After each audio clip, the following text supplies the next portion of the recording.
Charleston Port Manifest from 1798 record the arrival of a child described only as female, around 8 years old, hair white as lamb's wool, purchased from a Barbadian estate liquidation. What makes this entry extraordinary isn't the description itself. Albinism existed, though rarely documented. But what occurred over the next 36 years? That same girl appears again and again in 17 different plantation logs across Georgia and the Carolinas, her unmistakable appearance preventing any confusion. Medical papers from the 1820s even reference examinations of a young woman with congenital white hair whose condition physicians were unable to categorize. But the real mystery was never medical. It was economic and deadly. Plantation owners discovered something about her value, something so profitable that 5 different men paid increasingly reckless sums to possess her. Every one of them died under circumstances that were never fully resolved. No ghosts, no curses, only ambition, patience, and a secret about indigo cultivation worth killing for. Before we continue with the story of the woman Charleston society, eventually nicknamed Cotton, do me one quick favor. Subscribe to this channel right now. Here we uncover the darkest true stories from American history. Stories textbooks would rather forget, and comment below telling me which state or city you're watching from. I want to know where this audience comes from. Now, let's uncover what really happened to the most overpriced piece of human property in 3 states. Her birth name, whatever her parents once called her, was never documented. The Westbury Sugar Estate where she was born kept meticulous notes on every barrel of molasses, every pound of sugar, every goat or chicken, yet reduced people to tally marks and brief physical traits. When the estate collapsed in 1798 after a hurricane wiped out nearly 2/3 of its fields, everything was sold off. Ships carried the remnants to American ports. Damaged machinery, surviving livestock, and 93 enslaved individuals all auctioned to pay debts. The child arrived in Charleston with hair, so white it looked like cotton before harvest. Not pale blonde, not the silver of early aging. Pure white, like fresh winter frost against deep brown skin. Her eyes were unremarkable, and her skin showed none of the sensitivity common among true albinos. Only the hair differentiated her, startling and impossible to overlook. The auctioneer, a man named Thomas Waverly, had arranged thousands of sales. He knew markets, knew spectacle, knew how to turn anything into profit. He recognized instantly that her hair made her memorable, and memorable meant money. So he invented a story right there on the auction block, claiming she came from a distinguished line of domestic servants known for rare features, hinting at inherited traits that supposedly made her ideal for refined household work. A rice planter named Harlan Caldwell bought her for $160, an unusually high price for a child. Caldwell was ambitious and saw novelty as an investment. He renamed her Cotton, a decision as obvious as it was cruel, and placed her in his wife's household in Beaufort. For 8 years, nothing remarkable happened.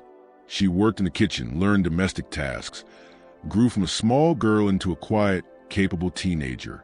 Her hair remained a stark, snowy white. People stared, whispered, pointed. That was all. Everything shifted in 1806 when Mrs. Caldwell's sister visited from Savannah. The sister, Margaret Sutherland, ran her own household and had an instinct for spotting advantages.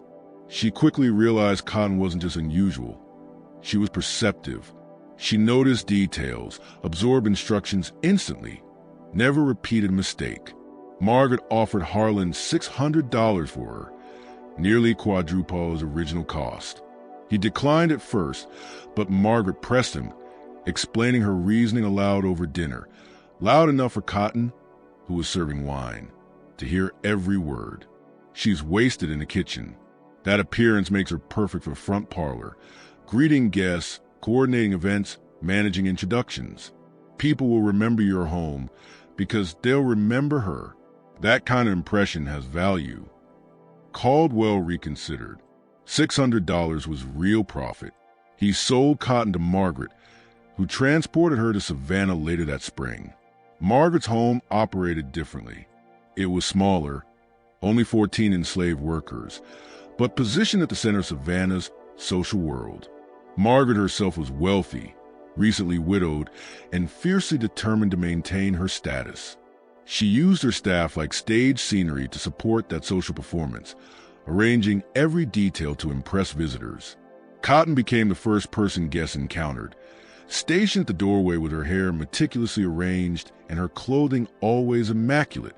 Margaret trained her in posture, tone, memory, how to greet a senator, how to address a merchant's wife, how to recall preferences after a single conversation. Cotton learned quickly. Failure meant being sold again, perhaps into far harsher conditions. For 3 years she served in this role, becoming known among Savannah's elite as the Sutherland girl with extraordinary hair. Visitors asked Margaret about her constantly. Margaret encouraged curiosity, weaving embellished tales of unusual ancestry and rare lineages. Then Margaret's nephew arrived from England. James Sutherland was 24, newly arrived to oversee property he'd inherited in Georgia. Educated and curious about agriculture, he noticed something nobody else had seen. Cotton understood plants. He discovered this by chance, stumbling upon her in the garden, examining Margaret's decorative indigo shrubs. She touched leaves, studied the soil, tested the drainage. "Do you know indigo?" James asked. She hesitated. Speaking to white men uninvited was dangerous. "I saw it in Barbados before the storm. The climate here isn't right. There's too much rain and the soil drains poorly." She paused. "But it could work. You would need lime added to the soil, raised rows for airflow, more space in between plantings." James was startled. This wasn't childlike observation. It was technical analysis. "Where did you learn that?" "I watched the field workers before the hurricane," she said quietly. They understood indigo better than the overseers ever did. Over the following weeks, James questioned her further. Cultivation strategies, fermentation timing, dye extraction steps. Her knowledge was extensive, precise, knowledge that could be extremely valuable if indigo could be profitably revived in Georgia. For decades, indigo had been a major crop in South Carolina. During the previous century, indigo had dominated southern agriculture, but the rise of cotton pushed it into decline. Yet European merchants still paid premium prices for high-quality indigo dye. If someone could successfully revive large-scale cultivation, the financial reward would be immense. James became consumed by the idea. He studied everything he could find: old manuals, botanical notes, West African cultivation records, and he kept returning to cotton for practical, hands-on knowledge she had absorbed as a child in Barbados. He proposed to Margaret that they launch an experimental crop on a parcel of land he had inherited, 50 acres near the Ogeechee River. Margaret immediately saw the potential. She suggested a partnership. James would oversee the agricultural operations. She would provide cotton's expertise and a portion of the financing. They would split the profits evenly. But one obstacle stood in the way. Cotton was legally Margaret's property, and James needed continuous access to her skills. Eventually, they reached an arrangement. Margaret agreed to lease cotton to James for the duration of the growing season, effectively renting her knowledge for $200 plus a percentage of any future earnings. Letters exchanged between the two documented this agreement. This leasing decision would become the turning point in cotton's perceived value. She was no longer simply distinctive or unusual. She was now a source of specialized knowledge that could generate real fortune. The experimental indigo crop was planted in April 1809 on the Sutherland property. 47 acres were cleared, structured, and prepared exactly according to the specifications Cotton laid out. James hired 12 workers, but it was Cotton who directed the critical steps: soil treatment, drainage adjustments, spacing, watering schedules. James issued the orders, but every worker understood whose expertise shaped the process. Word of the unusual arrangement spread quickly. Nearby plantation owners whispered about the white-haired woman who knows indigo secrets. Some mocked the idea, scoffing at the notion of taking agricultural advice from an enslaved woman. Others were intrigued. If she truly possessed knowledge lost over decades, she might be incredibly valuable. As indigo production faltered across the region, the crop on James's property flourished. By July, the plants were tall, vibrant, disease-free. None of the failures that had plagued other Georgia attempts appeared. James documented everything in meticulous notebooks.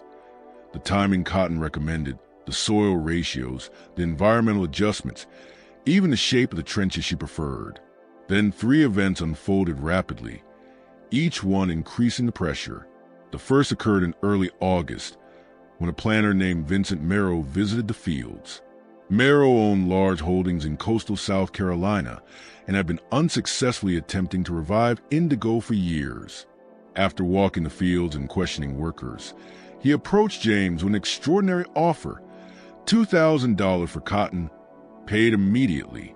He stated plainly that what he was buying was her mind, her understanding of indigo cultivation and processing. James refused, but word of the offer spread through Savannah within days.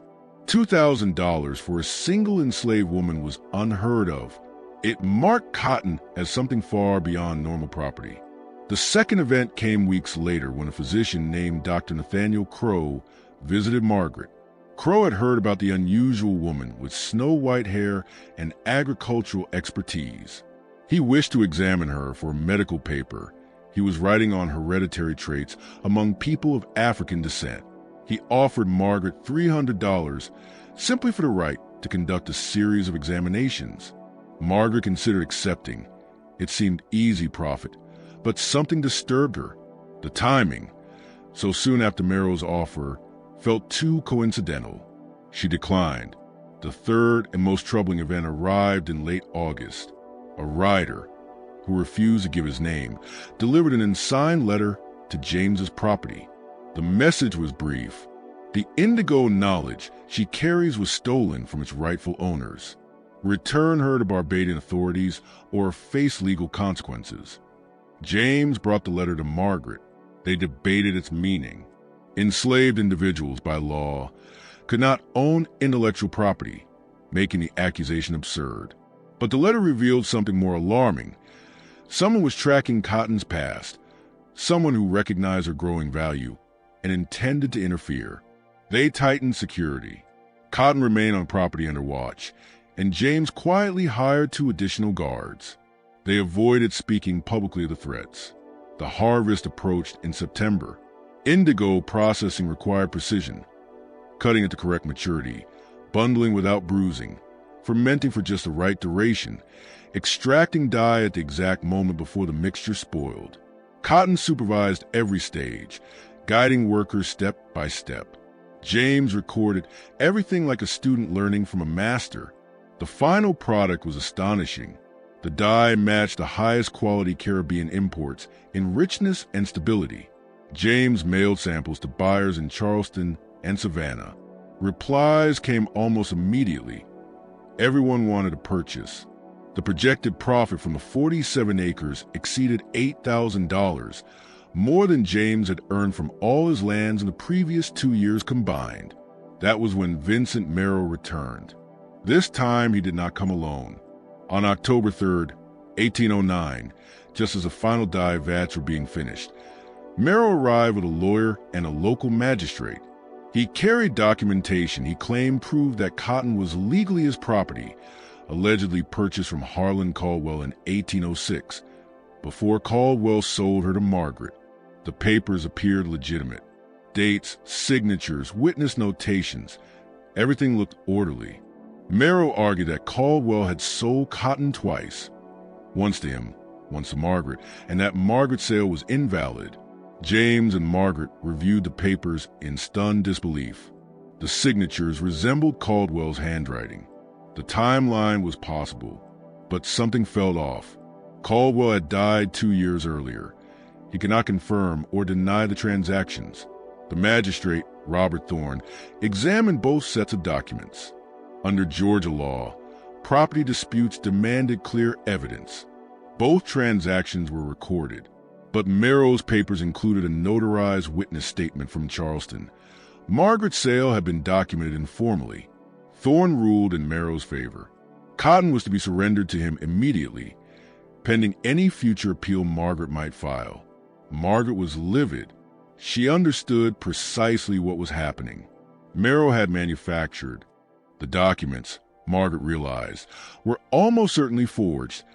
Caldwell's signature copied by someone with just enough skill to pass casual inspection.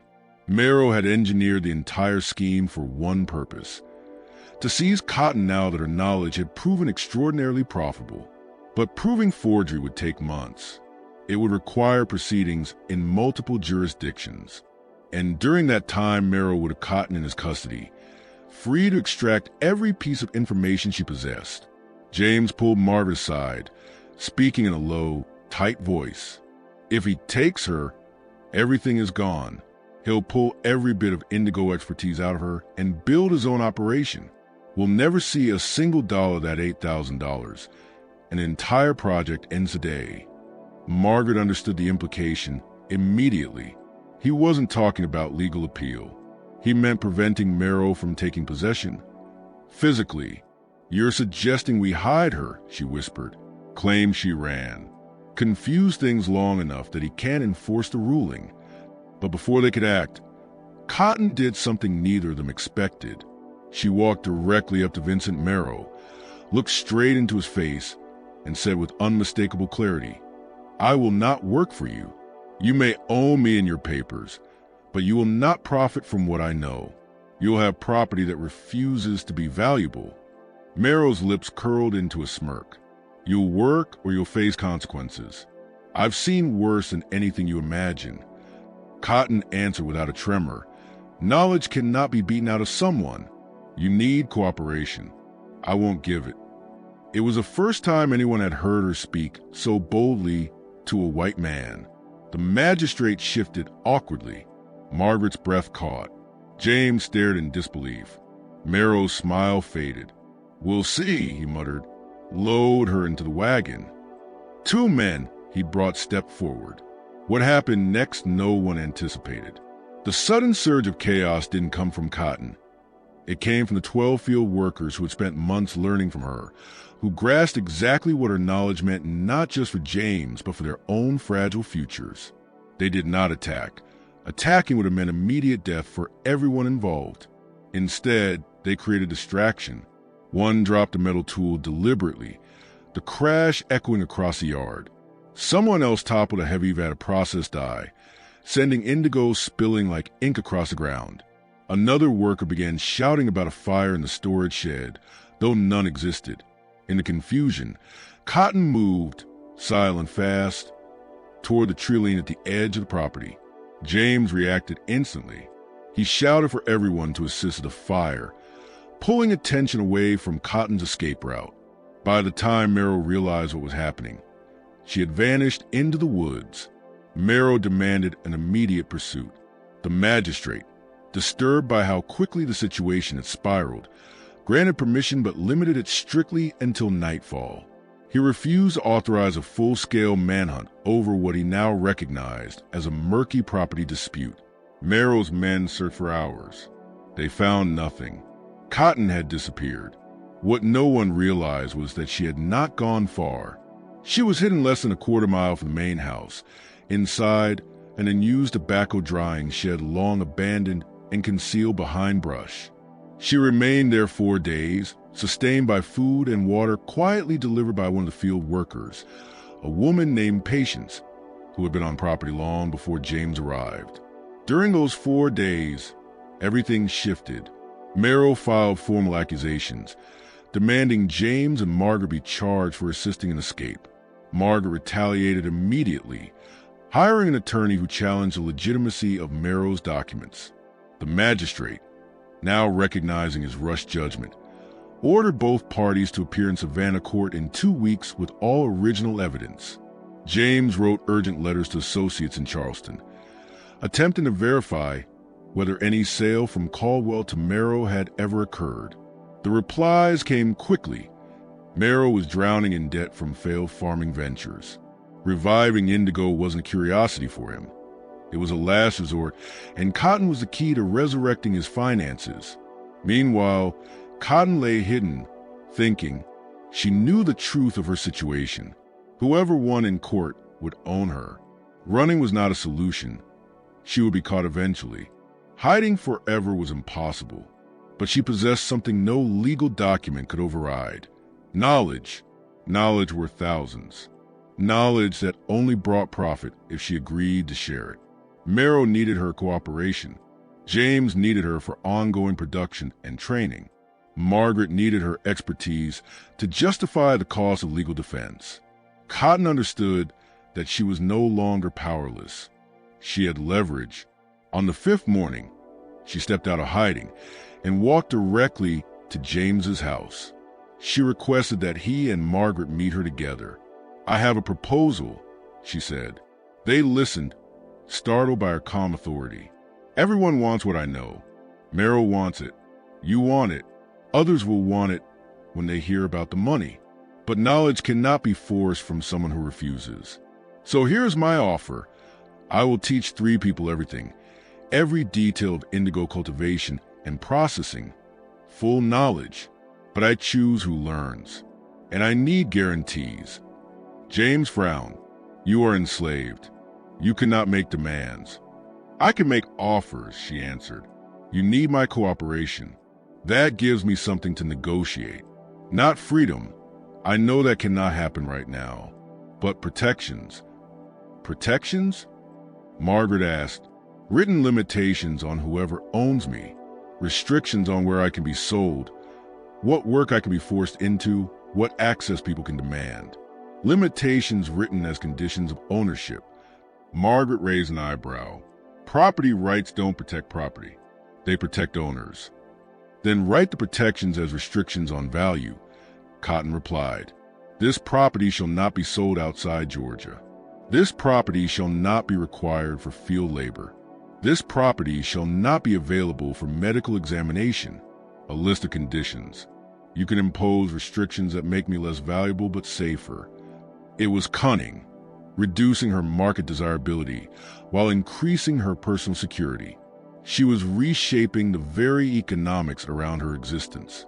James and Margaret exchanged a long look.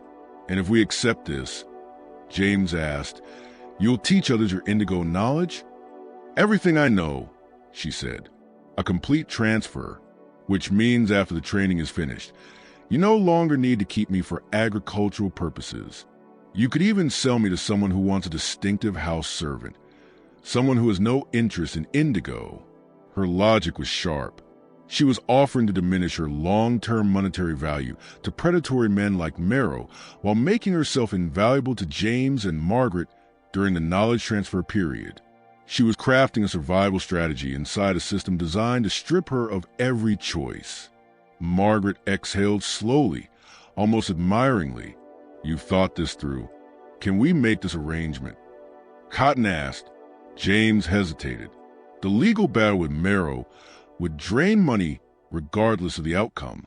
If they won, they would once again retain Cotton.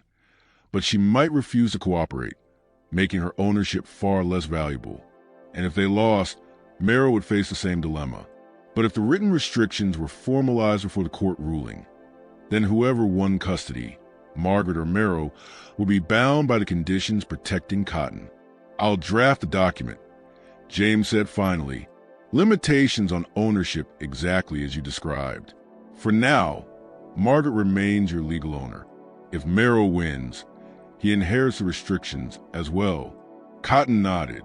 "That's acceptable. When do we begin transferring the knowledge?" "Now," James answered, "before anything else happens." For the next 9 days, Cotton taught 3 people, James, Patience, and a field worker named Samuel, every piece of indigo expertise she held. Cultivation techniques, soil ratios, timing, drainage, fermentation processes, dye extraction, quality testing. Nothing was withheld. She was methodical, deliberate, aware that this was her one opportunity to distribute the knowledge before the courts decided her fate. James took exhaustive notes.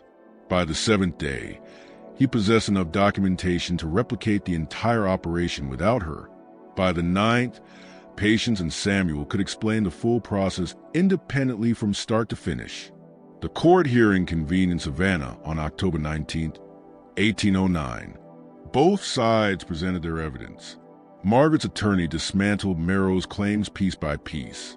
The witness signature on Merrow's document did not match the registered notary's handwriting in Charleston. The paper stock was manufactured in 1807, 1 year after the supposed 1806 sale. The wax seal used on the document had not been employed during the period Merrow referenced. The truth was unmistakable. Merrow's documents were forgeries. The magistrate ruled entirely in Margaret's favor. Cotton remained her legal property. Merrow was ordered to cover the legal costs and was implicitly suspected of fraud, though the court did not pursue charges. Yet the outcome had changed more than just ownership. Cotton's once exclusive knowledge was no longer unique. 3 other people now possessed everything she had taught. Her monetary value had dropped precisely as she intended, and the written restrictions drafted by James were now permanently attached to her legal record, conditions that would follow her through any future sale. Margaret retained Cotton for another 3 years, during which the indigo operation flourished. James expanded acreage to 90, training additional workers using the standardized notes. Profits increased dramatically. Then in 1812, Margaret died suddenly of illness. Her estate was liquidated. Cotton, now around 28, was sold to a Charleston merchant named Stephen Hardwick for $700, a fraction of the earlier offer she once commanded. The ownership restrictions made her far less desirable, and Hardwick bought her solely for household display, someone visually striking to greet visitors at his meeting street residence. Her indigo knowledge meant nothing to him. Cotton remained in that position for 9 years. She became a familiar, unremarkable figure in Charleston's social sphere, recognized, noted, but no longer extraordinary. Her white hair blended into the city's rhythm, just another peculiarity among many. By 1821, Hardwick's finances collapsed under disastrous investments. His entire estate was auctioned. Cotton, then 31, was purchased by a widow named Eleanor Pritchard for $420. Eleanor was nearly 70, frail, with no heirs and limited wealth. She required domestic assistance, but also desired a servant distinctive enough to maintain appearances among her dwindling social circle. Cotton fulfilled both needs. She served Eleanor until the widow's death in 1824. At the resulting estate sale, Cotton was purchased by a cotton factor named James Winsley for $360. Her price continued decreasing as she aged and as the ownership restrictions reduced her financial utility. She was becoming, in the brutal economics of slavery, more expensive to maintain than she was worth. Winsley kept her for 2 years before selling her to a boarding house operator, Martha Keene, for $290. By then, Cotton was 34. Her striking white hair drew little comment in Charleston anymore. Most assumed it was premature aging. Her indigo knowledge, once priceless, was now common regional practice. Cotton had successfully rendered herself unremarkable on purpose. Martha Keene ran a boarding house on East Bay Street catering to sailors, merchants, traveling families, anyone needing temporary lodging. Cotton worked as house manager, supervising 3 other enslaved workers, overseeing room turnover, managing supplies, and interacting daily with guests. It was stable work, monotonous but predictable. Martha was practical rather than vain. She valued efficiency, not theatrics. She bought Cotton for her reliability, not her appearance. The restrictions that deterred wealthier buyers were irrelevant to Martha's needs. For 7 years, Cotton lived in quiet stability. No threats from physicians, no agricultural demands, no danger being sold into specialized labor. Her hair still gleamed white, but most guests barely noticed. She blended into the routine of the boarding house. Then in 1833, one guest recognized her. Dr. Nathaniel Crow checked in for a 3-week stay while conducting business in Charleston. He was now 61, older but still practicing, and still fascinated by unusual physiological cases. He had never forgotten the white-haired woman he'd been denied access to examine back in 1809. He recognized her instantly. Her appearance had changed, but only slightly. She looked about 40, which matched her true age of 39. Over dinner that first night, he casually approached Martha. "Your house servant," the woman with the white hair. "I encountered her years ago in Savannah," he said. "Uniquely unusual case. I wish to examine her for medical research, but her owner refused." Martha shrugged politely. "She's been here 7 years. Excellent worker." "I'm updating that research," Crow continued. "I would still be interested in conducting an examination. I would pay $50 for an afternoon of study." Martha paused. $50 was a meaningful sum, nearly a month's revenue for a few hours of inconvenience. "What would this examination involve?" she asked. "Measurements, observation, sample collection, hair, skin, strictly non-invasive procedures, pure scientific inquiry." Cotton, carrying the evening meal, heard every word. After dinner, she approached Martha privately. "Please don't agree to that examination." Martha looked at her, puzzled. "He's offering very good money." "He's not interested in me as a servant," Cotton replied quietly. "He thinks my white hair indicates some medical anomaly. He'll want extensive study. And if he publishes my name, my description, it will draw attention. Doctors, investigators, anyone who remembers the indigo dispute in Georgia. I've spent 14 years making myself unremarkable. That would undo everything."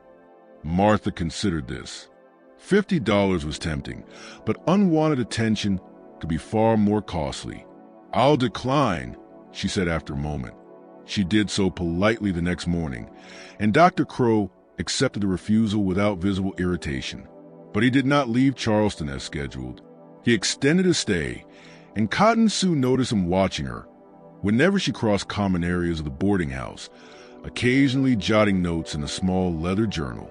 On his 10th day residing there, Crow approached her directly while she tended the backyard garden.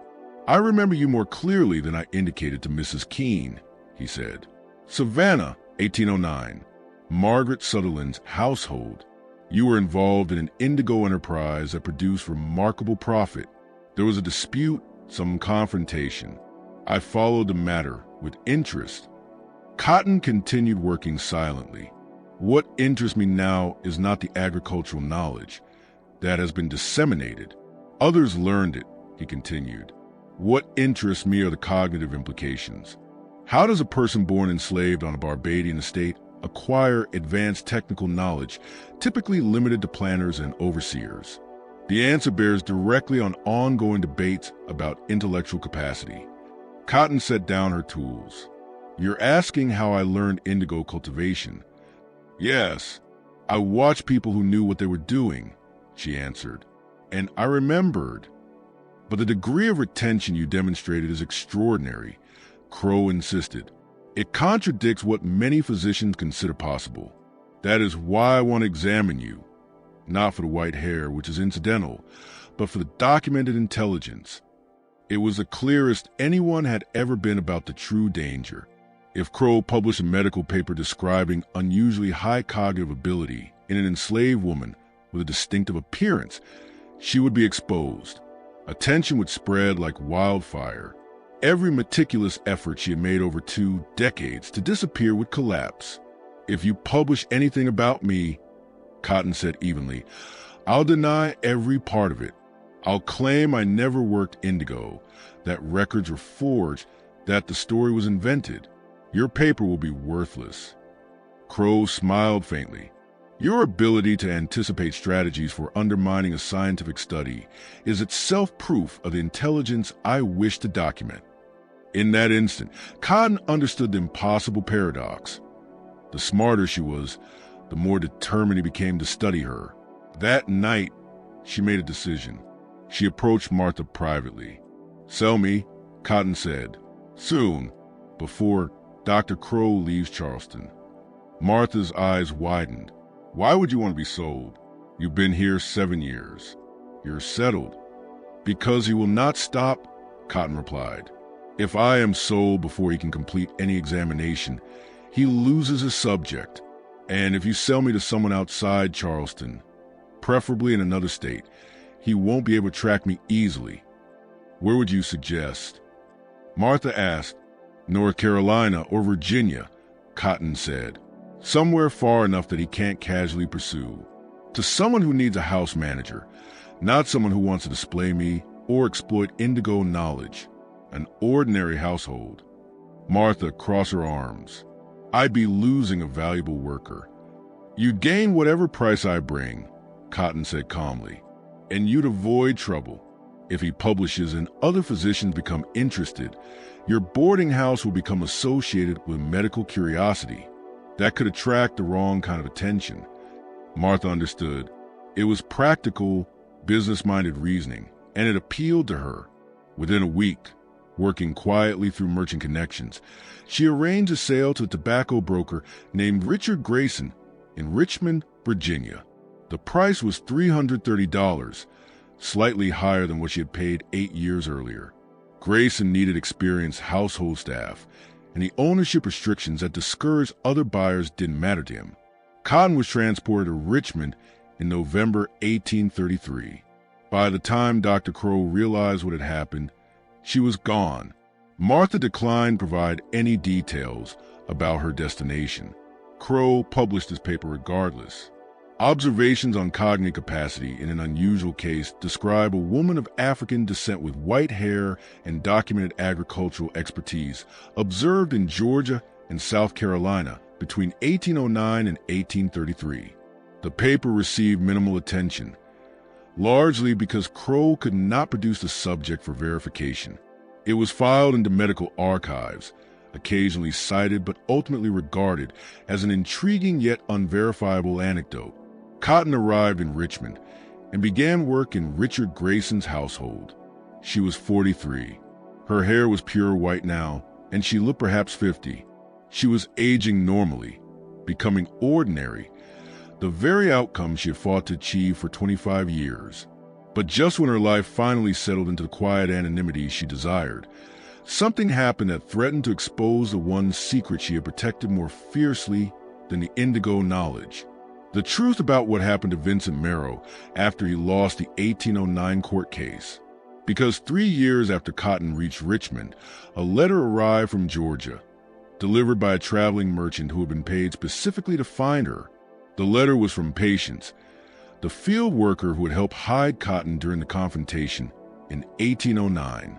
It contained a confession that changed everything Cotton believed about her own past. The letter arrived in March 1836, delivered personally to the Grayson home by a merchant named Thomas Webb. He had been paid $20 to track down a woman with white hair working somewhere in Richmond. It had taken him 4 months of merchant inquiries, careful questioning, and coastal trading routes to locate her. Cotton accepted the letter with trembling hands. She knew instantly that something was wrong. No one sent letters to enslaved people unless the circumstances were extraordinary.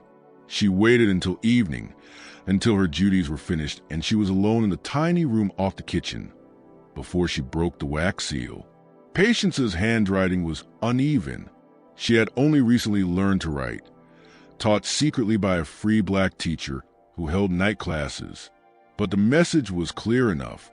The letter began, "I am dying. The doctor says 2 months at most. I need to tell you something before I go, because it has haunted me for 27 years, and I cannot take it into the grave." Cotton's hands shook as she kept reading.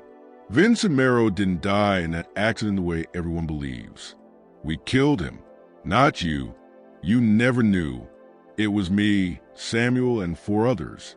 We did it on purpose. 2 weeks after the court case, we made it look like his wagon went off the road into the river, but we broke the axle first. Made sure it would fail on that curve. Made sure he'd drown before anyone could pull him out. We did it because we understood what you didn't. As long as Merrow was alive, he would keep coming after you, keep trying to get the indigo knowledge, keep making trouble. So we removed the problem. Cotton stopped reading, her heart thudding. She sat down on her narrow bed, clutching the letter in both hands. stunned by words that rewrote her entire memory of 1809. She remembered hearing the news about Merrill's death that November. It had been reported as a tragic accident, a wagon axle snapping on a muddy road near the Ogeechee River during a storm, the wagon sliding into the water, Merrill drowning before help arrived. The report had reached James Sutherland's property 3 days later. She had felt relieved then, guilty but relieved. She had never imagined murder. Patience's letter continued, the tone shifting into stark confession. We planned it for a week. Samuel knew the roads Merrill traveled. He'd been hired out for wagon repair and understood axles, exactly how to weaken one, so it would hold for a few miles, then fail at the right spot. We picked a bend near the river because everyone knew that road was dangerous in rain. Wagons had gone in before. Nobody would question it. Cotton felt ice spreading through her chest. We waited for rain. It came on November 18th, a hard storm. Merrill was riding back from Savannah. We knew his route. Samuel had weakened the axle 3 days earlier at the blacksmith shop. He had access. No one questioned a black man doing repairs. Cotton could see it unfolding in her mind as she read.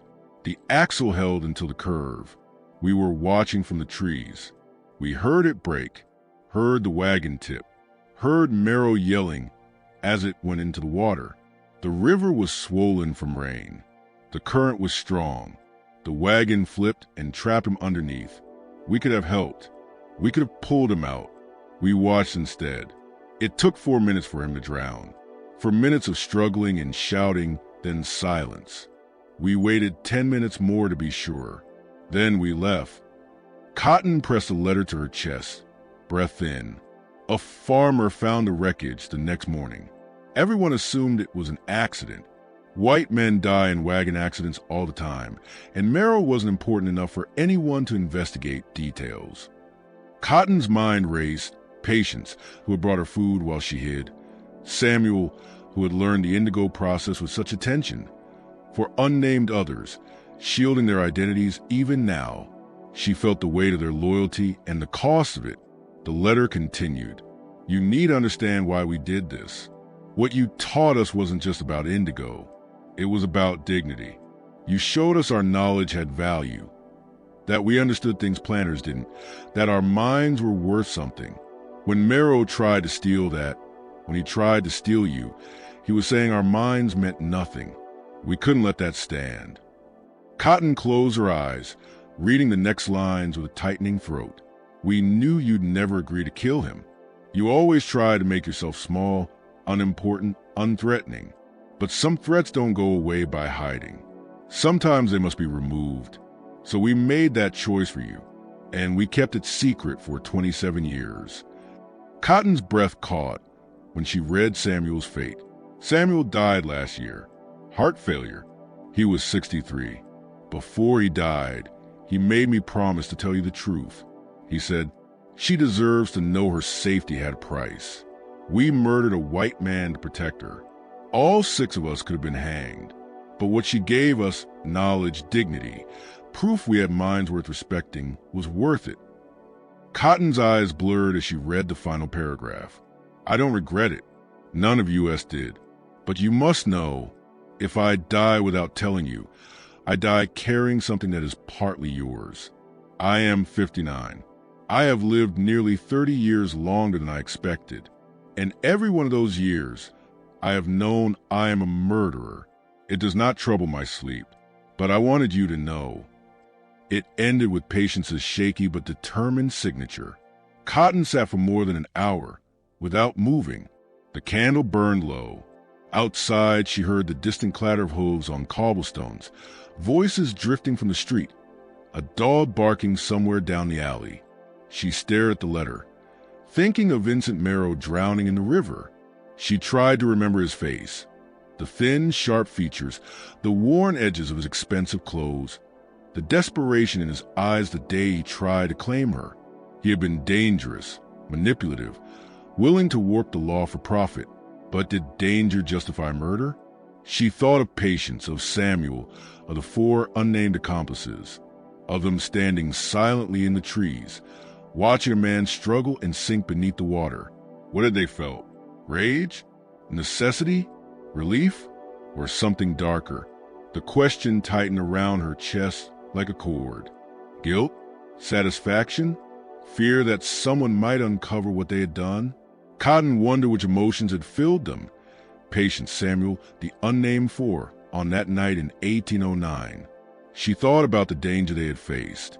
Killing a white man was among the gravest, most punishable acts enslaved people could commit.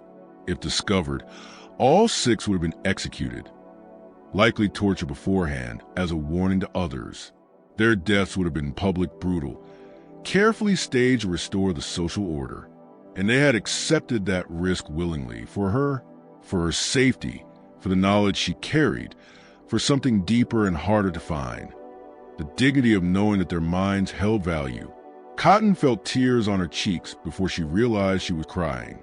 She couldn't name the emotion: grief for marrow, gratitude for protection, horror that violence had been committed in her name, guilt that she had lived years benefiting from an unrecognized murder. It was all too intertwined to separate. She rose slowly and walked to the kitchen hearth, where faint heat still glowed in the coals left from supper preparation. She held the letter over the flames. The paper curled, darkened, and ignited. Patience's confession turned to ash in seconds. No one would ever discover what had happened on that stormy November day in 1809. The 6 who carried that secret would take it to their graves. And now Cotton carried it too. She returned to her small room, lay on the narrow bed, and stared at the ceiling. Sleep never came. She kept imagining those 4 minutes. Marrow thrashing beneath the river's surface, lungs filling with water while Patience and Samuel watched from the trees. She imagined their faces, determined, sorrowful, resolute. She imagined the moment they chose not to intervene. The next morning Cotton rose before dawn and performed her duties exactly as she always had. She served breakfast, organized a household, addressed Richard Grayson and his family with respectful calm. Nothing in her manner reflected the storm inside her, but a shift had occurred, an internal tectonic movement she could not reverse. For 27 years, she believed her survival was the result of her own strategy. She had managed her value, dispersed her knowledge, controlled her visibility. She had made herself ordinary enough to be overlooked. Now she understood. Her survival had depended not only on her own caution, but on violence she had neither chosen nor even imagined. Her safety had required someone else's death.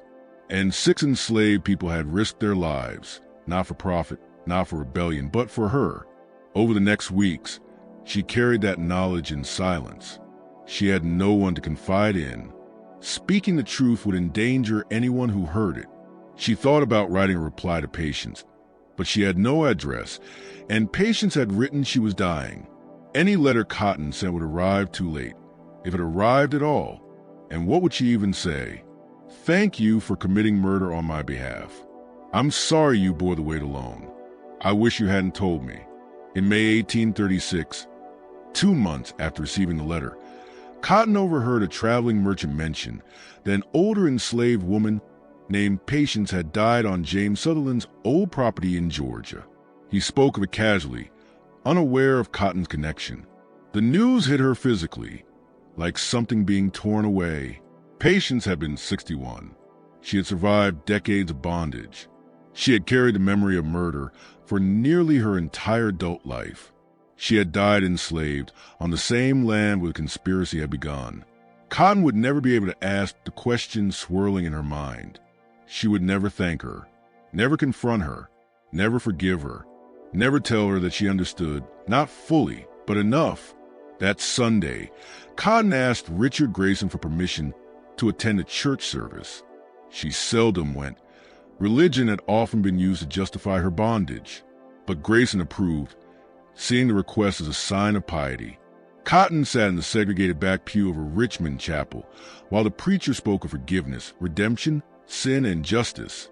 Her thoughts circled around murder, survival, duty, and the impossible choices enslaved people were sometimes forced to make. She did not pray. She was unsure she believed in God or divine justice. But she sat quietly, honoring Patience in her own way.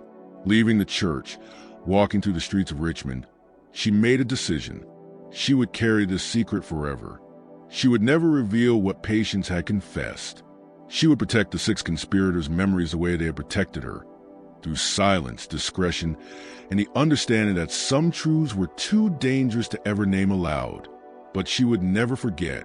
She would remember Patience's trembling handwriting, Samuel's earnest attention as he learned the indigo process, the unnamed for who stood hidden among the trees as marrow drowned. She would remember that her survival was never hers alone, that she existed because others had made a terrible, irreversible choice. For the next 8 years, Cotton lived in the Grayson household with that knowledge pressing at the edges of her memory. She spoke of it to no one. She showed no sign of the burden she carried. She simply continued her quiet existence, aging into her 50s, her white hair now easily attributed to age rather than rarity. In 1844, Richard Grayson died from pneumonia complications. He had been 68, distantly kind in the way some enslavers were, treating people decently not from moral principle, but from economic pragmatism. Cotton had served him for 18 years, longer than she had served any other owner. His death meant uncertainty. A nephew from Petersburg, William Grayson, inherited the estate. He had substantial property elsewhere and no intention of maintaining his uncle's Richmond household. He ordered everything liquidated, home, furniture, and enslaved workers. Cotton was 54. The written restrictions that shaped her life still existed, though they were nearly meaningless now. She was too old for most exploitations those protections had once prevented. No physician wanted to study a middle-aged woman's white hair. Agricultural knowledge of indigo cultivation was now outdated. Any attempt to exhibit cotton as a curiosity required someone young and visually striking, not a woman aging gradually into ordinary appearance. So when William Grayson liquidated the Richmond property, he sold cotton to a lawyer named Edward Marsh for $180. The price reflected everything that now shaped her market value: her age, her diminishing working years, and the long-standing ownership restrictions that technically reduce her worth even though they no longer mattered in practice. Marsh bought her for one reason. He needed steady, experienced household management, and Cotton's reputation for quiet competence preceded her. During the 7 years she worked in Marsh's home, she supervised 2 younger enslaved women, coordinated meals, kept the household organized, and ensured the type of calm domestic order that lawyers valued. Marsh himself was precise and methodical, but largely absent. He traveled often, worked long hours, and regarded his home only as something that should function without requiring his attention. Cotton provided exactly that: efficiency without visibility. By then, she was approaching her late 50s. Her hair had grown completely white. Arthritis stiffened her fingers. Her movements were slower. She looked unmistakably like an aging woman worn down by decades of labor. In 1851, Marsh's finances collapsed after a failed railway investment. He needed to reduce expenses, and at 61, Cotton was an expensive servant with declining productivity. He sold her to a boarding house keeper named Susan Hartwell for $90. The price drop from $180 to $90 in just 7 years was dramatic but unsurprising. Cotton's years were catching up to her. Hartwell purchased her for practical reasons. She needed experienced hands, but she negotiated aggressively, knowing Cotton's working life was limited. Cotton spent 3 years at Hartwell's establishment, scrubbing rooms, mending linens, and helping coordinate kitchen duties. It was harsher, more physical work than she had performed in the Marsh household. Her arthritis worsened and her back ached constantly. She was 64 and felt each year distinctly. In 1854, Hartwell sold to the widow of a tobacco merchant for $70. 3 years later, in 1857, she was sold again for $55. Her price continued dropping as she approached her late 60s, diminishing physically in a system that measured human worth by labor output and longevity. In 1859, cotton was sold one final time, for $45, to a widow named Catherine Wells. Wells wanted someone elderly, someone who wouldn't run, wouldn't resist, wouldn't draw attention. Cotton was 69 and fit that requirement exactly. For 2 years, she worked lighter duties as her body weakened. She cleaned when she could, repaired clothing, oversaw temporary younger workers. She was slipping into the category of enslaved people considered useless, valued only for how silently and cheaply they could exist. Then, in April 1861, the Civil War erupted. Catherine's household disintegrated quickly. Her 2 sons left to join the Confederate Army. Her finances collapsed into the demands of wartime, and she abandoned her home in June, fleeing to relatives in North Carolina. She took only what could be easily carried. Everything else, furniture, supplies, and 3 elderly enslaved people, she left behind. Cotton was among them, effectively free by default rather than by law. The abandoned trio, Cotton, an elderly man named Joseph, and a woman named Ruth, remained in the empty house for several weeks, uncertain of their next move. Eventually, Union sympathizers living in Richmond quietly relocated them to a boarding house that sheltered free black residents and abandoned enslaved people. Life was precarious, especially in the Confederate capital, but it was better than starving in an empty home. Cotton survived the war years working odd tasks when her health allowed, occasionally relying on the charity of free black neighbors. She was in her 70s, too frail for most employment, but she was also living with something she had not possessed since childhood: practical freedom. No one claimed ownership. No one controlled her movements. No one could sell her. When Union troops occupied Richmond in April 1865, formal emancipation changed little in her day-to-day life, but legally and emotionally, it meant everything. At 75, she was finally, unquestionably, officially free. The post-war years were chaotic. Richmond lay in ruins, burned buildings, shattered infrastructure, and an economy barely breathing. Formerly enslaved people poured into the city searching for family members, for work, for survival. Cotton was 75, an age nearly unheard of among people who had lived their entire lives in bondage. Most she had known were long dead. She found modest work as a seamstress. Her arthritic hands, though stiff, remained skilled enough for fine stitching, and decades of textile experience translated into just enough income to live. She shared a small room with 2 elderly women in a boarding house on Clay Street, within Richmond's emerging free black community. She survived from week to week, but survival itself felt like triumph. She often thought of Patience's confession. The knowledge of Merrill's murder sat inside her like a stone, undetectable from the outside but heavy, permanent. She had survived 9 sales, 36 years of enslavement, sudden abandonment, war, and fraught first years of Reconstruction. She had outlived every person who ever owned her, every person who exploited her knowledge or attempted to study her. Vincent Merrill had been dead for 56 years. His death remained recorded as a simple accident. No one had investigated. No one had doubted the official story. The 6 people who killed him, Patience, Samuel, and the 4 others whose names she never learned, had all died. Their secret should have died with them. But Cotton kept it alive because she was the last witness to the truth, the final guardian of a memory born of danger and love. In 1872, at the age of 82, Cotton participated in an interview with a young schoolteacher named David Harper.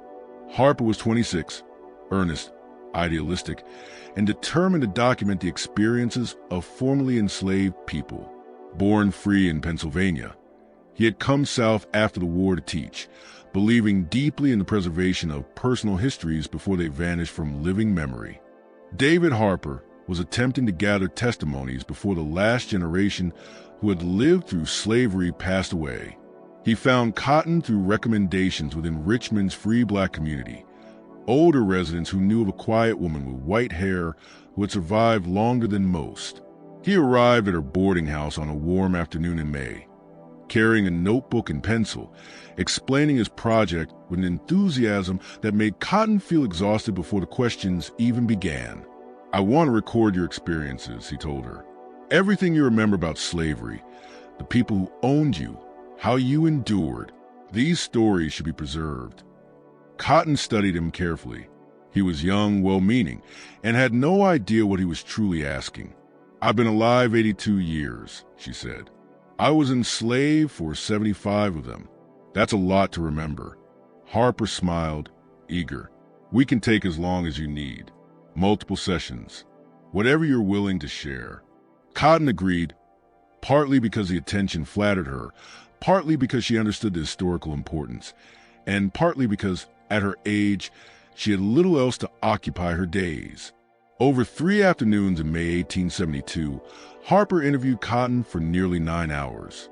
His notes, still preserved in the Richmond Historical Society, contained the most complete account of her life. He wrote diligently, occasionally clarifying details, but mostly allowing Cotton to guide the narrative. She told him about being sold 9 times, about the distinctive white hair that followed her through every sale, about learning indigo cultivation in Barbados, and teaching it decades earlier in Georgia, about the 1809 legal dispute with Vincent Merrow, about her years in Charleston's elite households, about Dr. Nathaniel Crow's attempts to study her, about fleeing to Richmond to escape medical examination, about the steady decline in her sale price, about abandonment during the early months of the Civil War, and about emancipation arriving so late in her life that it mattered more symbolically than practically. She was selective in what she shared. She described indigo knowledge in broad strokes, but refused to relay specific techniques. Those had been her bargaining chips in 1809, and she would not give them freely now. She named people when memory allowed, but altered some details to protect those whose families might still be vulnerable. And she never mentioned the murder of Vincent Merrow. She recounted his death exactly as history recorded it, an accident on the road. Harper accepted this without question. Near the end of the 3rd session, Harper asked a question that made Cotton pause. "Looking back over your life, over everything you lived through, did things work out the way you intended when you spread that indigo knowledge in 1809? When you deliberately made yourself less valuable, did the plan succeed?" Cotton took her time before answering. "I survived," she said at last. "I'm 82. Most people born into slavery in 1790 didn't live this long. Most people sold 9 times didn't survive. So in that sense, yes, my plan worked." Harper leaned forward. "But was it more than survival? Did you get what you wanted?" Cotton sighed softly. "I wanted not to be studied like an animal. I wanted not to be displayed. I wanted to avoid being valuable enough that people would ruin their lives trying to own me. I achieved all of that. By 40, I was unremarkable. By 60, nearly worthless in market terms. That was the goal." Harper asked whether she regretted giving away knowledge that had been worth thousands of dollars. Cotton smiled faintly and said, "It was worth thousands to the people who owned me. To me, that knowledge was worth survival. Those are different currencies. I don't regret choosing mine." Harper wrote down her answer, thanked her for her time, and promised to safeguard the testimony. Cotton never saw him again. She never knew whether his documentation reached anyone, whether her story mattered to anyone beyond that small room on Clay Street. She lived in Richmond for 2 more years, doing light sewing work when her hands allowed it. Her arthritis grew severe. Her vision dimmed. She relied increasingly on the generosity of the Broad Street Church, which offered meals and occasional assistance to elderly residents with nowhere else to turn. In December 1873, Cotton fell ill with a respiratory infection. Within weeks, it worsened into pneumonia. A black physician, Dr. Thomas Freeman, treated her with the limited tools available, but at 83, with lungs weakened from decades of harsh conditions, she had little strength left. She died on February 14, 1874, in her small rented room. Dr. Freeman signed the death certificate, listing pneumonia as the cause and estimating her age as 83. She was buried 3 days later in an unmarked grave in a cemetery for freed and formerly enslaved people, a simple wooden coffin. A handful of attendees, residents at her boarding house, a few church members, Dr. Freeman. No family, because she had none left, no one from her long years in slavery, because they were all gone. A minister said a few words. Someone sang a hymn. And Cotton, who had once been valued at $600, who had been hunted for her knowledge, who had been rendered nearly worthless on the market before becoming free, was lowered into the earth quietly and without ceremony. But her memory did not disappear. David Harper's 1872 interview notes remain preserved in the Richmond Historical Society archives. James Sutherland's indigo documents survived in a Georgia Agricultural Museum. Dr. Crow's unpublished medical paper endured in the Charleston Medical College collection. Plantation ledgers in multiple state archives still listed her, female, white hair, with recorded sale prices sliding from $600 to $45 over 36 years. These fragments of her existence sat in old boxes and record rooms. For decades, the archival fragments remained scattered, unconnected pieces of a life no one ever assembled into a coherent narrative. The official record still listed Vincent Merrow's death as an accidental drowning. Patience's confession died the moment Cotton burned the letter. The identities of the 6 conspirators were never documented. In 1892, 18 years after Cotton's death, a Georgia historian named Edmund Wallace uncovered James Sutherland's old indigo notebooks while researching early agricultural experiments. He published an article titled Forgotten Agricultural Innovations of the Early Republic, which briefly mentioned an enslaved woman with specialized botanical knowledge from Barbados. But he did not include her name, her white hair, her multiple sales, her calculated strategy of self-devaluation. The most important elements of her story remained invisible. In 1901, a medical historian researching unusual anatomical cases discovered Dr. Crow's unpublished paper in Charleston's archives. He included it in a book about curious antebellum medical observations, treating Cotton's case as an intriguing but unverifiable anecdote, one oddity among many collected throughout Cross's career. Then in 1968, a graduate student named Patricia Morrison, studying the evolution of free black communities in Reconstruction-era Richmond, found David Harper's interview notes. She included small excerpts in her dissertation on survival strategies among formerly enslaved women, but dissertations are rarely read by more than a handful of scholars, and Morrison's work was never published as a book. Cotton's voice remained a whisper in academic footnotes. For over a century, these shards of documentation existed separately, stored in different states, written by researchers with completely different agendas.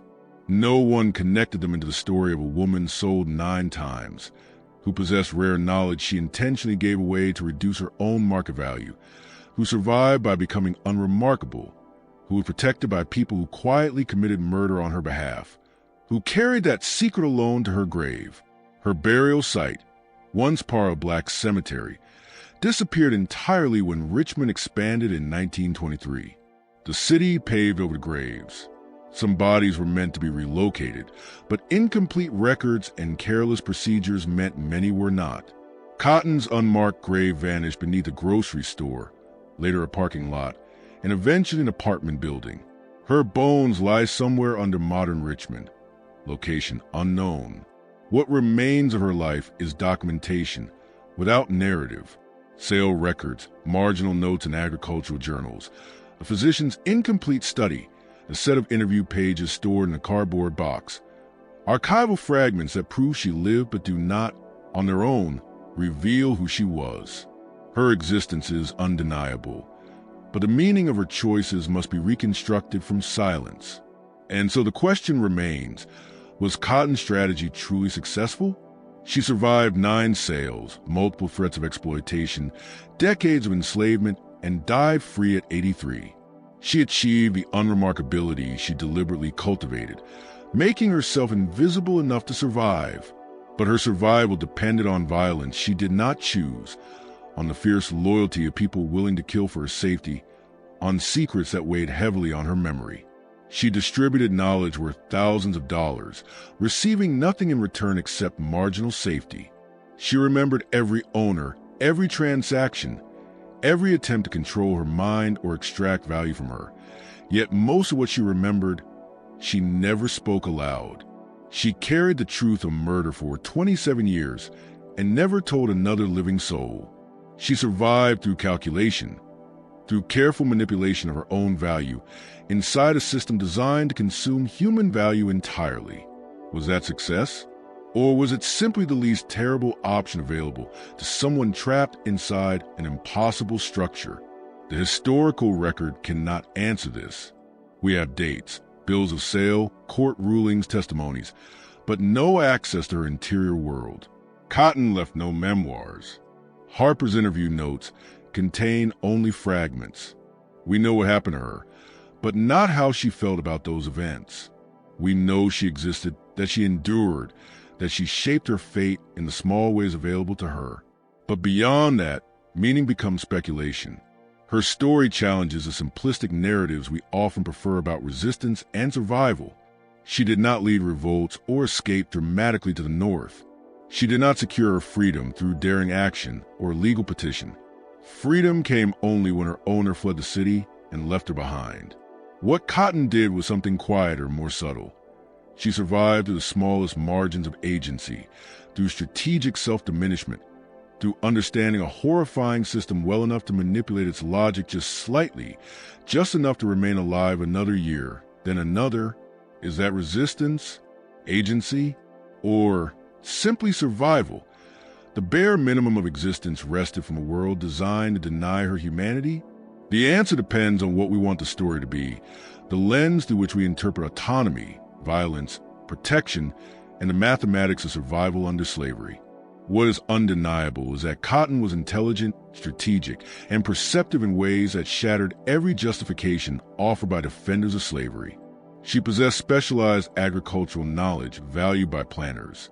She understood market dynamics well enough to manipulate her own price.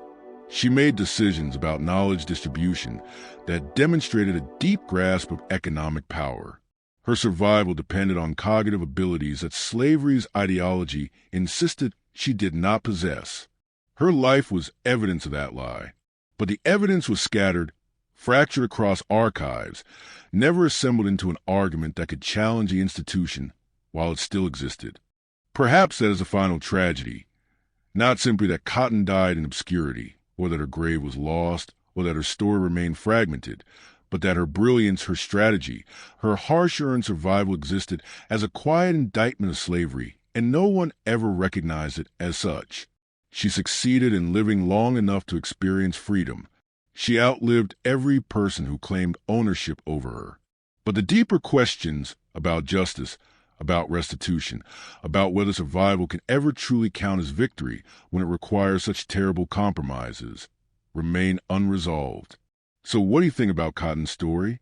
Was her strategy of deliberately reducing her own value of success, or merely the least horrible option she had? And what about Patience's confession? Was protecting Cotton from the truth an act of mercy, or did Cotton deserve to know the full cost of her survival? These are not easy questions. They force us to confront the complexities of agency, protection, violence, and survival inside a system designed to crush all three. If this story challenged you as deeply as it challenged me, leave your thoughts in the comments. Subscribe to the channel and turn on notifications so you don't miss the difficult historical truths we uncover every week. Share this video with anyone who understands that the past is rarely simple, rarely clean. Until next time, remember, history is full of people whose lives complicate everything we think we know about survival, resistance, and what it means to hold on to dignity inside a world built to erase it.